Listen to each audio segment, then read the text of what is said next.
नमस्कार, स्वागत है आप सबका दिन भर की तमाम बड़ी और अहम खबरों के साथ। मैं हूं कवींद्र। शुरुआत हेडलाइन से। पूर्व सैनिकों ने ठुकराया वन रैंक वन पेंशन का सरकारी फॉर्मूला। कहा 6 मांगों में से सिर्फ एक मांग ही हुई मंजूर। आंदोलन जारी रखने का ऐलान। 1 जुलाई 2014 से लागू होगी one rank one pension scheme. रक्षा मंत्री मनोहर पर्रिकर का ऐलान। वीआरएस लेने वालों को नहीं मिलेगा लाभ। G20 सम्मेलन में वित्त मंत्री ने रखा भारत का पक्ष। मुद्रा प्रबंधन के लिए बहुपक्षीय करार पर जोर। कहा अंतर्राष्ट्रीय स्तर पर आर्थिक नीतियों में समन्वय की जरूरत। असम और मेघालय में बाढ़ से हाहाकार। असम में अब तक 36 की मौत। मेघालय में 43,000 लोग पीड़ित। प्रशासन ने दी पानी बढ़ने की चेतावनी। और देश में कृष्ण जन्माष्टमी की धूम। मंदिरों में उमड़ी भक्तों की भीड़। शिक्षक दिवस के मौके पर देश ने किया पूर्व राष्ट्रपति राधाकृष्णन को याद।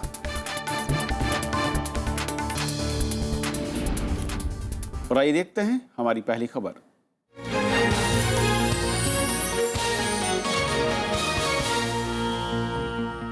सरकार ने वन रैंक वन पेंशन लागू करने का आज ऐलान कर दिया। रक्षा मंत्री मनोहर पर्रिकर ने कहा कि सरकार 1 जुलाई 2014 से इसे लागू करेगी और 5 साल में पेंशन की समीक्षा की जाएगी। उधर आंदोलन कर रहे पूर्व सैनिक वन रैंक वन पेंशन लागू करने का स्वागत करते हैं, लेकिन सरकार के फॉर्मूले और कमेटी बनाने को लेकर असहमति है। सरकार ने 83 दिन से आंदोलन कर रहे पूर्व सैनिकों की 4 दशक पुरानी मांग मान ली है। वन रैंक वन पेंशन का ऐलान करते हुए रक्षा मंत्री मनोहर पर्रिकर ने कहा कि वन रैंक वन पेंशन को 1 जुलाई 2014 से लागू किया जाएगा। इसके लिए बेस ईयर 2013 होगा। In future, the pension would be refixed every 5 years. It is estimated that the expenditure on arrears alone would be 10 to 12,000 crores of rupees. पूर्व सैनिकों को 2 साल में 4 किश्तों में एरियर दिया जाएगा। शहीदों के परिजनों को 1 किश्त में एरियर दिया जाएगा, लेकिन वीआरएस लेने वाले पूर्व सैनिकों को वन रैंक वन पेंशन का फायदा नहीं मिलेगा। Personnel who voluntarily retire will not be covered under OROP scheme. सरकार ने इस मामले के लिए एक सदस्यीय न्यायिक आयोग बनाने का ऐलान किया है, जो 6 महीने में अपनी रिपोर्ट देगा। सरकार का कहना है वन रैंक वन पेंशन लागू करने में अभी 8 से 10 हजार करोड़ रुपए का खर्च आएगा। पूर्व सैनिकों ने वन रैंक वन पेंशन लागू किए जाने का स्वागत किया है, लेकिन उन्हें 5 साल में पेंशन रिवीजन और वीआरएस लेने वालों को वन रैंक वन पेंशन न मिलने का फैसला मंजूर नहीं है। पूर्व सैनिकों ने 5 सदस्यों की रिवीजन कमेटी बनाने की मांग की है। इसमें 5 मेंबर होने चाहिए, 3 हम फौजियों के रिटायर वालों के और 1 सर्विंग का और 1 मेंबर रक्षा मंत्री जी अपना डिटेल कर सकते हैं। पूर्व सैनिकों ने कहा है कि सरकार की ओर से उनकी मांग नकारे जाने के कारण वो अभी अपना प्रदर्शन जारी रखेंगे और सरकार से अपनी मांगों को लेकर बातचीत करने की कोशिश करेंगे। अनु दीवान के साथ विशाल दहिया, राज्यसभा टीवी। तो केंद्र सरकार ने वन रैंक वन पेंशन का ऐलान तो कर दिया, लेकिन पूर्व सैनिक इसे लागू करने के तरीके से नाराज हैं और अपना आंदोलन उन्होंने जारी रखने की बात भी कही। ओआरओपी के आंदोलन पर आखिरकार सरकार ने फैसला तो ले लिया, लेकिन अभी भी पूर्व सैनिक इससे नाखुश है। क्या है कारण, जानते हैं सीधा उनसे। इस वक्त हमारे साथ कर्नल राय हैं। कर्नल राय, क्या कारण है कि ओआरओपी इंप्लीमेंट होने के बाद भी अभी तक आप लोग असंतुष्ट हैं? ये इम्प्लीमेंट हुआ ही नहीं है, ओआरओपी है ही नहीं है। वीआरएस का क्या मतलब है? फौज में या डिफेंस में कोई वीआरएस नहीं होता। या प्री मैच्योर रिटायर होता है या रिटायर होता है, 2 ही चीज हैं। प्री मैच्योर रिटायर होता है, पेंशन अर्न करते हैं। मेरी पेंशनेबल सर्विस हो गई, जब पेंशन ले रहा हूं मैं, तो मेरे को आप पूरा वो दीजिए, ओआरओपी का बेनिफिट दीजिए। और एजुकेशन इसी तरह से चलता रहेगा जब तक हमें प्रॉपर जो हमारा approved one rank one pension जो अप्रूव्ड है वो नहीं मिले, तब तक हम यहाँ से जाएंगे नहीं। Question is OROP in principle they have accepted, but if the tools to implement OROP are wrong, then the proper full OROP will never come across. Congress ने वन रैंक वन पेंशन को लेकर सरकार के फॉर्मूले की आलोचना की। पूर्व रक्षा मंत्री और कांग्रेस नेता ए.के. एंटनी ने कहा कि सरकार का फैसला निराशाजनक है। यूपीए सरकार का प्रस्ताव इससे बेहतर था। वहीं बीजेपी के राष्ट्रीय अध्यक्ष अमित शाह ने इस फैसले का स्वागत किया। मोदी सरकार ने सेना के जवान जो रिटायर्ड होंगे और जो अभी रिटायर्ड है सबके लिए एक आर्थिक सुरक्षा चक्र प्रदान किया है। मैं हृदय से भारतीय जनता पार्टी की ओर से श्री नरेंद्र मोदी और रक्षा मंत्री श्री मनोहर पर्रिकर जी को बधाई देता हूं और सारे सेना के रिटायर्ड जवानों के जो परिवार है उनको भी बहुत बहुत बधाई देता हूं। They say 5 years. So ex-servicemen will lose substantial amounts. And they are now saying those ex-servicemen who retired, prematurely retired, they are not coming in this scheme. More than 40%, 46%. 46% of the ex-servicemen who prematurely retired are now, as per the announcement, they are out of the scheme. All the other 5 demands of the ex-servicemen, this government either rejected or substantially diluted it. So in a way, it's a great disappointment. और इस पूरे मसले पर और बातचीत करने के लिए हमारे साथ रिटायर्ड लेफ्टिनेंट जनरल के सुरेंद्रनाथ साहब हैं। बहुत बहुत स्वागत है सर आपका। और हमारे सहयोगी संवाददाता विशाल दहिया भी हमारे साथ जुड़ रहे हैं इस वक्त ताज़ा अपडेट के साथ। विशाल, ऐलान सरकार ने किया, उसके बाद रिएक्शन जिस तरीके का शायद सरकार सोच रही थी वो नहीं मिला और ज़्यादातर मांगों को लेकर जो अनशन कर रहे पूर्व सैनिक थे उन्होंने उसे नकार दिया। बैठकों का दौर भी जारी है, इस वक्त क्या खबरें मिल रही हैं? जी बिल्कुल, आपने ठीक कहा। आपसे ठीक थोड़ी देर पहले जो राज्य मंत्री हैं सूचना और प्रसारण मंत्रालय के कर्नल राज्यवर्धन सिंह राठौड़, वो उनके साथ एक प्रतिनिधिमंडल जो एक्स सर्विसमैन जो लगभग पिछले 3 महीने से आंदोलन कर रहे हैं अपनी मांगों को लेकर, उनका एक प्रतिनिधिमंडल अभी रक्षा मंत्री से मिला था। और हमारे पास जो इस वक्त जानकारी है उसके मुताबिक 2 चीज़ें जिन पर एक्स सर्विसमैन जिन पर चाहते हैं कि जो सरकार का फैसला लिया गया है उसमें कुछ न कुछ बदलाव हो। एक ये जो रिवीजन है वो रिवीजन 5 साल के बाद करने की बजाय 2 साल में कम से कम किया जाए। और दूसरा जो पीएमआर की बात है, यानी कि जो प्री मैच्योर रिटायरमेंट जिन लोगों ने लिया था फौज से या बाकी जो विंग्स हैं उन लोगों को जो ये सुविधा नहीं मिलेगी उसमें भी बदलाव चाहते हैं।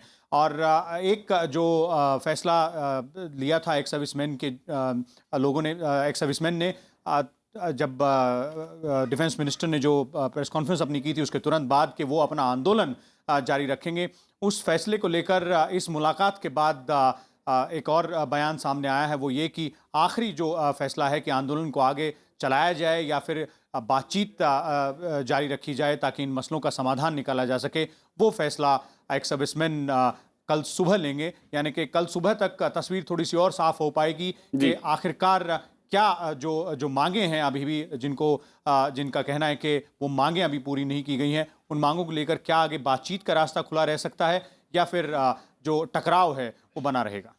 विशाल, शुक्रिया इस अपडेट के लिए आपका।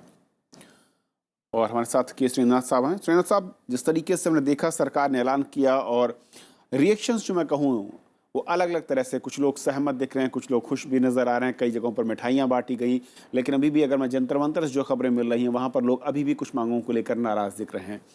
आपके नज़रिए से सरकार ने जो दिया है उसमें क्या एक बड़ा हिस्सा है जो कि ठीक दिखता है और कहाँ पर अभी भी बातचीत या फिर थोड़ा सा बदलाव की गुंजाइश होनी चाहिए?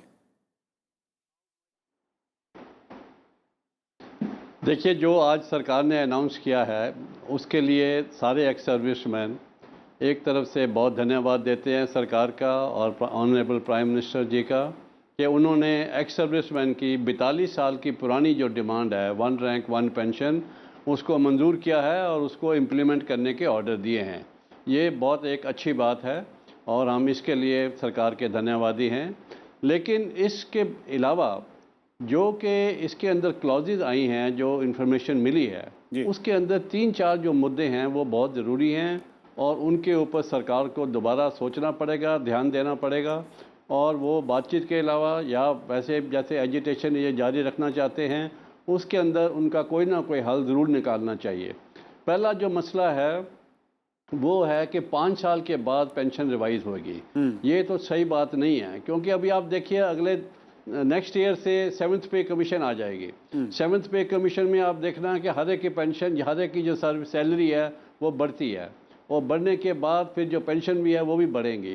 तो अगर हमारी पेंशनें जो हैं वो 5 साल के बाद आएंगी तो उस समय फिर ये 7th पे कमीशन का जो बेनिफिट है वो हमारे पेंशनर्स को नहीं मिलेगा। साथ साथ हर साल जो है क्योंकि डीए मिलता है तो उससे पेंशन बढ़ती है, तो अगर हमारी जो पेंशनें हैं वो 5 साल के बाद देखी जाएंगी तो वो 5 डिफरेंट पेंशन हो जाएंगी। हर साल की जो है पेंशन वो फ़र्क होएगी और 5 साल के लिए हमें जो जस्टिफाइड पेंशन मिलनी चाहिए वो नहीं मिलेगी। तो ये जो मुद्दा है इसके अंदर बहुत ज़रूरी है कि सरकार इसको दोबारा इसके ऊपर देखे। तीसरा पॉइंट है ये जो वॉलंटरी रिटायरमेंट के बारे में वीआरएस के बारे में बोला है। देखिए जो फ़ौज के अंदर जो रूल हैं उसके अंदर हमारी मिनिमम सर्विस जो पेंशनेबल सर्विस है वो 20 ईयर्स है। 20 साल के बाद एक ऑफिसर वो पेंशन के ऊपर जा सकता है। ये हमारे पेंशन के रूल्स हैं, गवर्नमेंट के रेगुलेशंस हैं। तो जब उसने अपनी पेंशन अर्न कर ली है तो पेंशन ही होती है, चाहे वो 20 साल के बाद पेंशन लो, चाहे 30 साल के बाद लो, चाहे 40 साल के बाद लो। पेंशन उसने जो अर्न की है उसको 1 रैंक 1 पेंशन का पूरा बेनिफिट मिलना चाहिए। ये इसके ऊपर तो सुप्रीम कोर्ट की भी रूलिंग है कि जो आदमी ने एक दफ़ा पेंशन अर्न कर ली है उसका पेंशन का जो बेनिफिट है वो पूरा मिलना चाहिए उसको। तो ये कह देना कि ये जो वॉलंटरी रिटायरमेंट स्कीम है ये फ़ौज के लिए नहीं है, ये सिविलियन एम्प्लॉयज़ के लिए है। आप देखिए कि हमारे जो फ़ौज के ऑफिसर्स हैं कई दफ़ा उनको इतने प्रमोशन एवेन्यूज़ नहीं है, हमारी पिरामिड बहुत नैरो है ऊपर वाली।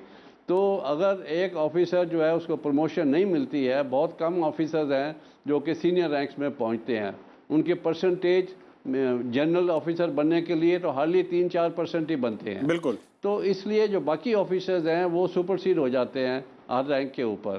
अब सवाल ये है कि क्या वो सुपरसीड होने के बाद, प्रमोशन ना मिलने के बाद सर्विस करते रहेंगे, तो उनकी अपनी प्रॉब्लम आ जाती है। और अगर वो लेकिन सर एक जो पॉइंट जो सरकार की ओर से कहा जा रहा है कि अगर सरकार भी उनको 40 साल से ज़्यादा का वक्त लगा है इस पूरे मसले को सुलझाने में या फिर लागू करने के लिए सरकार ने पहल की है, तो कुछ गुंजाइश है जिसको आगे देखा जा सकता है, कंसीडर किया जा सकता है। तो आपको नहीं लगता कि जो एक अनशन की प्रक्रिया में लोग शामिल थे पूर्व सैनिक, अब उनको वहाँ से मैं कहूँ कि दूसरे रास्ते की तरफ बढ़ना चाहिए और बातचीत के ज़रिए जो अभी भी टेक्निकलिटीज़ हैं, जहाँ पर मैं कहूँ कि अभी भी बात नहीं बन पा रही है, दोनों पक्ष एक साथ नहीं खड़े हो पा रहे हैं, वहाँ पर आगे बढ़ने की ज़रूरत है। ये बात तो आपकी सही है, इसीलिए उन्होंने भी अभी जैसे आपने पहले बताया कि ये फैसला किया है कि आज वो रात सोचेंगे और कल सुबह तक फैसला लेंगे कि क्या हम एजिटेशन को जारी रखेंगे या कि हम बातचीत का ज़रिया इस्तेमाल करेंगे और बातचीत से इसका हल निकाला जाएगा।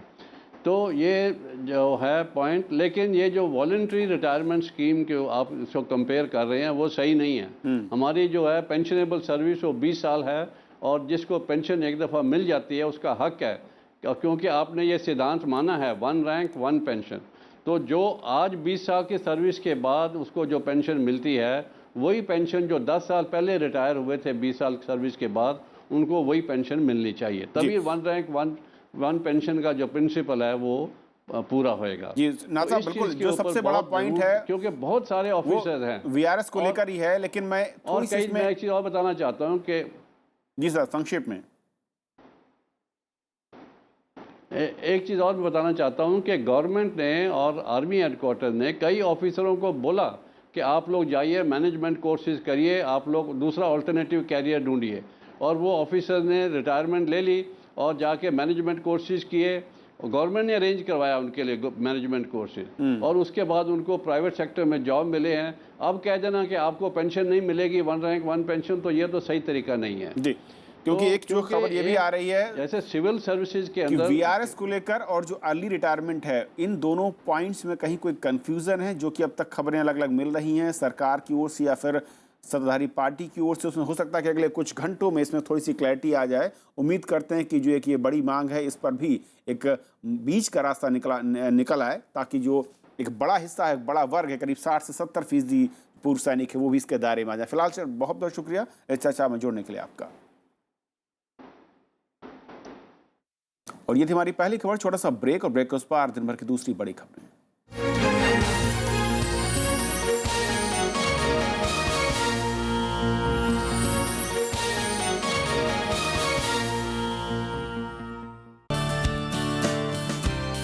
कलम जिसमें छलका विस्थापन का दर्द। मैं तो कहती हूँ मेरा कविता का जन्म जो कहा लेखन का जन्म दुख से हुआ है। कलम जो पैगाम देती रही इंसानियत का। हम चाहते हैं कि मनुष्य मनुष्य बना रहे। आजकल जिस तेजी से हम रोबोट बनते जा रहे हैं, संवेदनहीन बनते जा रहे हैं, कोशिश हो रही है कि एक बेहतर मनुष्य, बेहतर व्यक्ति बने। मिली शख्सियत में मशहूर मारूफ लेखिका चंद्रकांता से सिर्फ राज्यसभा टीवी पर।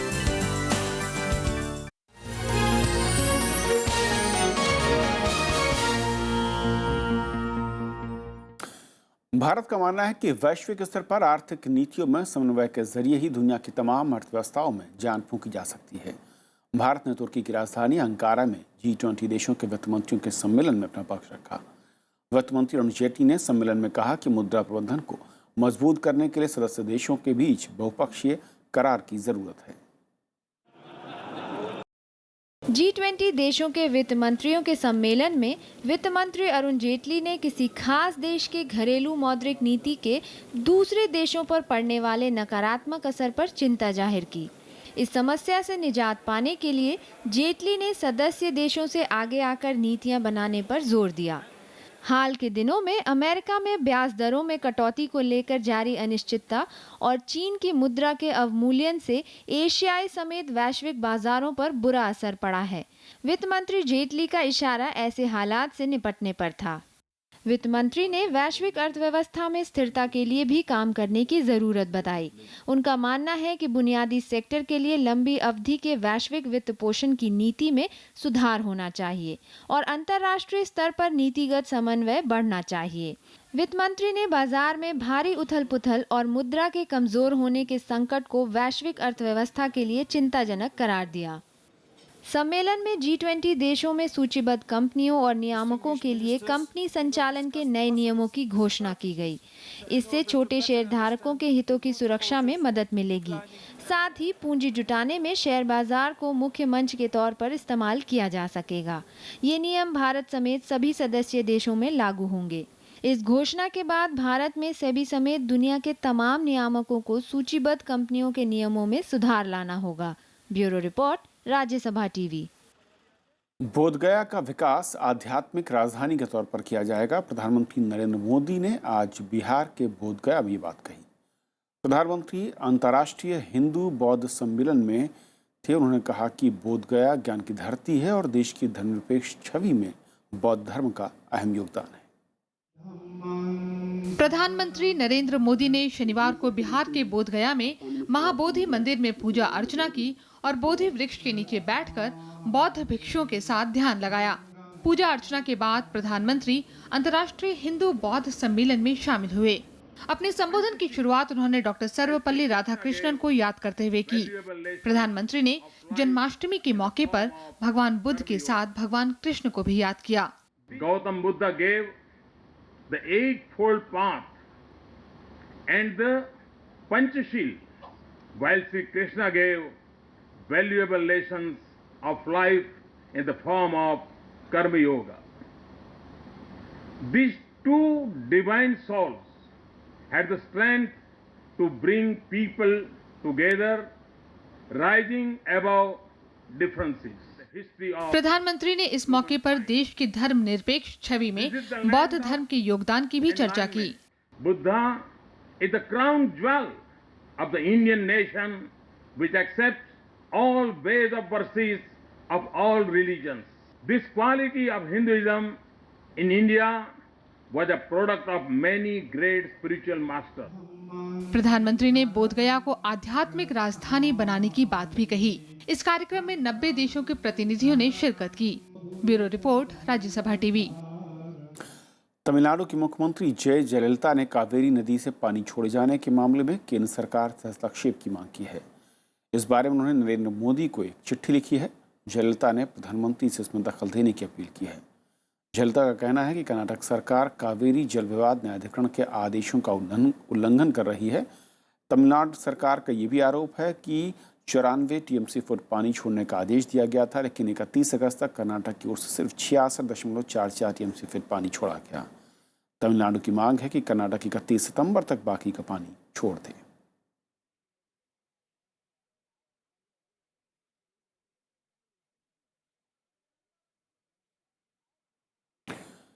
भारत म्यांमार सीमा पर सुरक्षा बलों ने 3 उग्रवादियों को मार गिराया है। इस कारनामे को असम राइफल्स और डोगरा रेजिमेंट ने साझा रूप से अंजाम दिया। दोनों पक्षों के बीच मणिपुर के चंदेल जिले में दिन में करीब 1.5 घंटे तक मुठभेड़ चली। हालांकि कुछ उग्रवादी भागने में कामयाब रहे हैं। उग्रवादियों की तलाशी के लिए सुरक्षा बलों ने अभियान को और तेज कर दिया है। उत्तर पूर्वी राज्यों में बाढ़ से हालात बिगड़ते जा रहे हैं। असम के बाद अब मेघालय में भी बाढ़ का कहर दिख रहा है। असम में अब तक 36 लोग जान गंवा चुके हैं और धुबरी में हालात इतने बदतर हैं कि बीएसएफ के कैंप भी बाढ़ में डूब गए हैं और अब वहां पर नाव के जरिए गतिविधियों को अंजाम देने के लिए सैनिक मजबूर हैं। प्रशासन ने आने वाले दिनों में जलस्तर की ओर बढ़ने की चेतावनी जारी की है। भारी बारिश की वजह से मेघालय के पश्चिमी गारो हिल्स जिले के कई इलाके बाढ़ की चपेट में आ गए हैं। भारी बारिश से ब्रह्मपुत्र नदी उफान पर आ गई, जिससे निचले इलाकों में बाढ़ आ गई। 86 गांवों के 43,000 लोगों को सुरक्षित जगहों पर पहुंचाना पड़ा। यहां से निकाले गए लोगों को ऊपरी इलाकों में बनाए गए 21 राहत शिविरों में रखा गया है। असम में बाढ़ की स्थिति गंभीर बनी हुई है। शुक्रवार को 3 जिलों में 5 और लोगों की मौत हो गई। 21 जिलों में 2080 गांवों में बाढ़ का असर देखा जा रहा है। करीब 16 लाख लोग बाढ़ से पीड़ित हैं। बड़े पैमाने पर फसलों को भी नुकसान पहुंचा है। सरकारी आंकड़ों के मुताबिक 1,72,000 हेक्टेयर फसल जलमग्न हो चुकी है। 320 राहत शिविर बनाए गए हैं, जहां 2 लाख से ज्यादा लोगों ने पनाह ले रखी है। धेमाजी, डिब्रूगढ़ और कोकराझार जिले बाढ़ से सबसे ज्यादा पीड़ित हैं। वहीं काजीरंगा नेशनल पार्क में पानी भरने से वन्य जीवों पर संकट बढ़ गया है। Bureau report, Rajya Sabha TV. Haryana में किसान कीटनाशकों के बजाय कीड़ों की मदद से खेती कर रहे हैं। किसान हानिकारक कीड़ों के खिलाफ फायदा पहुंचाने वाले कीड़ों की मदद से खेतों में संतुलन जुटाने की कोशिश में है। और यही नहीं, किसानों को जागरूक करने के लिए खेतों में कीट पाठशालाएं भी चलाई जा रही हैं।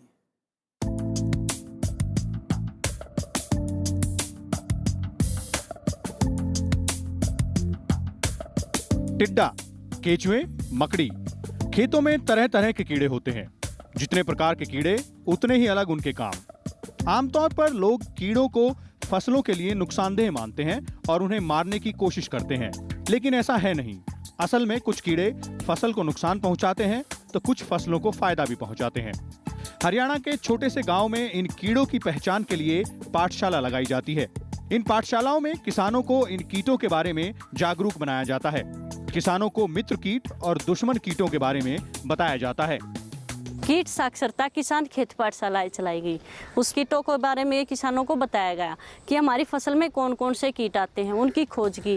ज्यादातर किसान जानकारी के अभाव में खेत में कीड़े देखते ही कीटनाशक का छिड़काव करते हैं, लेकिन कीटनाशक का ज्यादा इस्तेमाल फायदे की जगह नुकसान ही करता है, क्योंकि ऐसे में कई फायदेमंद कीट भी मर जाते हैं। दरअसल पिछले कुछ सालों में कीटनाशकों का इस्तेमाल बढ़ा है। नतीजा, खेत हो या पानी, सभी प्रदूषित हो चुके हैं। किसान कई बार अंधाधुंध प्रयोग करता है हाइब्रिड सीड आने से। वो समस्या तो हल होती नहीं, लेकिन जो मित्र कीट हैं वे मर जाते हैं। एक्सपर्ट्स की माने तो सिर्फ 8 प्रकार के कीड़े ही फसलों को नुकसान पहुंचाते हैं। वहीं 16 प्रकार के कीड़े फसलों के लिए फायदेमंद हैं और 74 प्रकार के कीड़े ऐसे होते हैं जो केवल सोने के लिए आते हैं। उन्हें फसलों से कोई लेना देना नहीं होता। किसान उन्हें भी मार देता है और पैसा बर्बाद करता है। कई कीड़े पैदावार बढ़ाने में मदद करते हैं और जैविक कीटनाशक की तरह भी काम करते हैं। मसलन मकड़ी किसानों के लिए मददगार होती है। गुबरैला एक ऐसा कीड़ा है जो कि खेतों में फसल को नुकसान पहुंचाने वाले कीड़ों को खा जाता है। इसी तरह से ग्राउंड बीटल, घोंगा, इल्ली जैसे कीड़ों को खाकर फसलों की रक्षा करते हैं। ऐसे में हरियाणा के गांव के किसानों की कीट पाठशाला है तो छोटी सी पहल, लेकिन इस कोशिश से जींद और हिसार जिले के ज्यादातर किसान खेतों में कीटनाशक का प्रयोग बंद कर चुके हैं। पर इस पहलू को बढ़ावा देने के लिए उन्हें सरकार से दरकार है। Bureau report, Rajya Sabha TV. शिक्षक दिवस के मौके पर आज राष्ट्रपति प्रणब मुखर्जी ने शिक्षकों को राष्ट्रीय पुरस्कार से सम्मानित किया। नई दिल्ली के विज्ञान भवन में उन्होंने ज्ञान की ठोस बुनियाद रखने वाले शिक्षकों की सराहना की। राष्ट्रपति ने इस मौके पर देश के पहले उपराष्ट्रपति डॉक्टर सर्वपल्ली राधाकृष्णन को याद किया। उन्हीं के जन्मदिवस के मौके पर देश में शिक्षक दिवस मनाया जाता है। राष्ट्रीय पुरस्कार विजेता इन शिक्षकों की राष्ट्रपति प्रणब मुखर्जी ने जमकर हौसला अफजाई की। उन्होंने स्कूली शिक्षा में इनके योगदान को बहुमूल्य बताया। इस मौके पर राष्ट्रपति ने कहा कि शिक्षा का मतलब सिर्फ सूचना और तकनीकी ज्ञान हासिल करना नहीं है। राष्ट्रपति का मानना है कि शिक्षा से जिम्मेदार नागरिक लोकतंत्र को मजबूत बनाने के लिए हमेशा प्रयासरत रहता है। An inspired teacher links the individual goals of the students to the societal and national goals. Such teachers appeal not only to the head but also the heart through words, actions. शिक्षक दिवस के मौके पर प्रणब मुखर्जी ने सर्वपल्ली राधाकृष्णन को याद किया। प्रणब मुखर्जी ने स्कूली शिक्षा को बेहतर बनाने में शिक्षकों के योगदान की सराहना की। उन्होंने कहा कि अतीत में भारत शिक्षा का बड़ा केंद्र था, लिहाजा उस गौरव को हासिल करने के लिए फिर से मेहनत की दरकार है। Our teachers need to get themselves a new orientation and evolve new methodologies to create relevant and effective approaches to teaching and learning. They also need to continuously renew their capabilities through research, experimentation and innovation. देश के पहले उपराष्ट्रपति doctor Sarvepalli Radhakrishnan के जन्मदिवस के मौके पर हर साल 5 सितंबर को शिक्षक दिवस मनाया जाता है। वे एक महान दार्शनिक और लोकप्रिय शिक्षक थे। Bureau report, Rajya Sabha TV. देश में आज जन्माष्टमी का त्यौहार पूरी आस्था और श्रद्धा के साथ मनाया जा रहा है। मंदिरों में दर्शन और पूजा अर्चना के लिए श्रद्धालुओं की भीड़ है और इस मौके पर राष्ट्रपति, उपराष्ट्रपति और प्रधानमंत्री ने देशवासियों को बधाई दी है। सजे संवरे मंदिर, भजन और घंटों की गूंज और दही हांडी फोड़ते लोग। ये रौनक है कृष्ण जन्माष्टमी की। देश के अलग अलग हिस्सों में आज जन्माष्टमी की धूम है। दिल्ली, मथुरा और वडोदरा सहित देश भर के मंदिरों में श्रद्धालुओं की भारी भीड़ देखी जा रही है। हमारा होता है कि भगवान को हम लोग प्रसन्न करने के लिए सारी एक्टिविटीज़ करते हैं। जितना भी हम लोग कोशिश करते हैं, बहुत दिनों से 1 महीने से लगभग ये हमारा प्रोग्राम चल रहा है, जिसमें हम लोग चाहते हैं कि जितने भी लोग आए हम उनको बहुत अच्छे से अटेंड करें और सब लोग भगवान के अच्छे से दर्शन करें। आज का दिन जो है बहुत शुभ है। मौका जन्माष्टमी का हो तो बच्चे भला कैसे पीछे रहते। पश्चिम बंगाल के सिलीगुड़ी में इस मौके पर भव्य समारोह का आयोजन किया गया। बच्चों ने कृष्ण जी का रूप धारण किया तो बच्चियां राधा के रूप में नजर आईं। हम लोग पहले से बच्चा लोग को इन्फॉर्म किया, वो लोग कृष्ण जी एंड राधा जी का ड्रेसअप में आए हैं। पेरेंट्स भी बहुत मेहनत से उन लोग को रेडी करके भेजा। सुबह सुबह बच्चा लोगों को हम लोग भी उस हिसाब से स्कूल में एक थीम डेकोरेट किया। कृष्ण जन्माष्टमी के मौके पर देश भर के मंदिरों में सुरक्षा कड़ी कर दी गई है। श्रद्धालुओं को उनके कान्हा के दर्शन में कोई परेशानी ना हो, इसके लिए मंदिरों में भी खास प्रबंध किए गए हैं। Bureau report, Rajya Sabha TV. Cancer से जूझ रहे जाने माने संगीतकार आदेश श्रीवास्तव आखिरकार जिंदगी की लड़ाई हार गए हैं। 5 साल में कैंसर से जूझ रहे आदेश पिछले 1 महीने से ज़्यादा वक्त से मुंबई के कोकिलाबेन हॉस्पिटल में एडमिट थे और मुंबई में आज उनका अंतिम संस्कार किया गया। फिल्म जगत के मशहूर संगीतकार आदेश श्रीवास्तव इस दुनिया में नहीं रहे। आदेश 2010 से कैंसर से जूझ रहे थे। उन्होंने मुंबई के कोकिलाबेन अस्पताल में शुक्रवार रात अंतिम सांसें ली।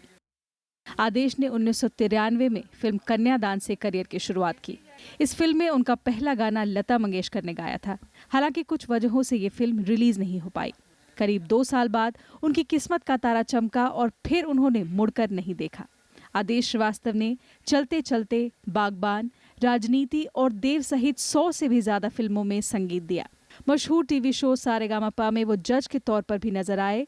बतौर म्यूजिक डायरेक्टर उनकी आखिरी फिल्म वेलकम बैक थी, जो शुक्रवार को ही रिलीज हुई थी। आदेश के संगीत की लोकप्रियता इसी बात से लगाई जा सकती है कि अमिताभ बच्चन से लेकर शाहरुख खान तक उनके कायल रहे। संगीत के दीवानों को उनकी कमी हमेशा खलेगी।